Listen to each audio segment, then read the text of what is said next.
Welcome. In this video, I will show you how to add a keyboard language on your XIAOMI TV Box 3S. First, navigate to the quick settings icon on your home screen, then open all settings menu and scroll down to system.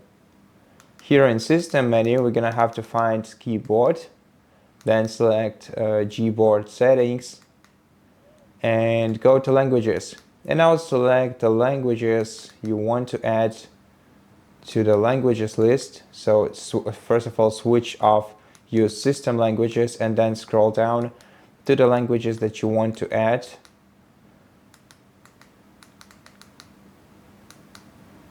And now to switch to this language or languages during input, let's start searching for something. And to switch between languages, you have to press this globe icon on the on-screen keyboard. And right now we are switched to Chinese simplified keyboard.